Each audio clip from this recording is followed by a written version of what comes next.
One rainy autumn, due to some family issues, my parents sent me to a small village to stay with my grandfather, where I was supposed to continue my studies at the local school. I won't dwell on how I was received, because this story isn't about that. I'll just say that I spent most of my time alone, exploring the surrounding area. There was plenty to see. It wasn't a city, and the nature there was breathtaking. Words can't quite capture it. One warm day, when the sun finally broke through the clouds, I decided after breakfast to walk to the lake. It was a few miles from the village, but the journey seemed to fly by. I was a child, and it was easy for me to invent games along the way.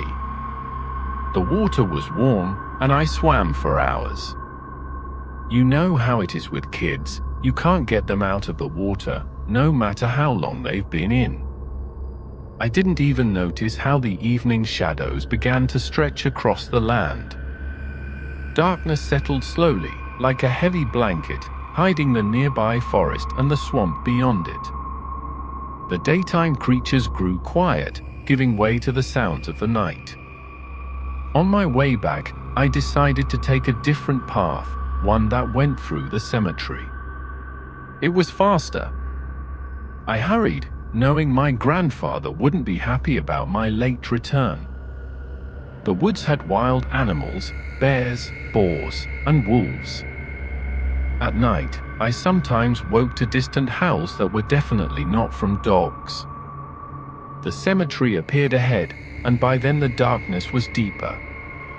The gates were locked, so I climbed over the fence and walked quickly past the graves. My mind was on the scolding I'd get for spending all day at the lake instead of helping take down the old shed. A crow cawed loudly from the trees. Something rustled in the nearby bushes, making me stop. Out popped a hedgehog, which scurried away as soon as it saw me. Almost at the edge of the cemetery, I caught sight of a shadow. My heart pounded, and my legs felt weak. Slowly turning my head, I saw a young woman standing by a grave, facing me. I couldn't see her eyes in the dark, but I felt certain she was staring right at me. I told myself to keep moving. The next time I glanced back, she was gone. Then I saw her again.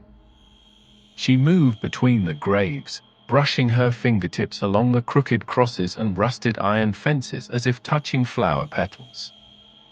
She looked over at me, smiled gently, and said something I couldn't hear. Then she beckoned me with her finger and continued on, disappearing behind the tall pines, then reappearing again. Without thinking, I followed her. My feet stepped over overgrown mounds, my eyes fixed only on her pale figure. She led me toward the far side of the cemetery, in the direction of the swamp beyond the fence. That swamp had a grim reputation. People had been drowning there for centuries. Locals called it the Dead Man's Bog. A voice in my head screamed for me to stop, but my body didn't obey. It felt as if invisible strings were pulling me along. I was already at the gap in the fence when sharp pain shot through my leg. I had walked right into a rusted iron railing, cutting my skin. Blood trickled down my leg, and suddenly I felt free, as if waking from a bad dream. Panic surged through me. I turned and ran, stumbling, scraping my arms and knees, but never stopping until I was out of the cemetery. I could feel eyes watching me from the darkness. On the road back to the village, a memory surfaced, a story I had heard about a ghost in that cemetery. They said that many years ago, just before her wedding, a young woman caught her fiancé in the arms of another. Heartbroken, she walked to the swamp and drowned herself. The swamp was only a short distance from where I had just been. That evening, sitting with my grandfather in front of the flickering black and white TV, I asked him what happened next in that old story. He sighed. You were lucky.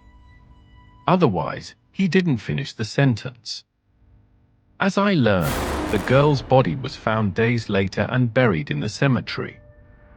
But the sightings began soon after. Only men could see her, they said. She would lure them toward the swamp, clouding their minds, and they would drown. Some escaped, like me, but most didn't. Now do you understand how lucky you are? My grandfather asked. I nodded, still shivering at the memory. The dead bride never found peace. How many men she claimed, no one knows. It happened so long ago, in the 1920s, but they say her ghost still roams that same cemetery.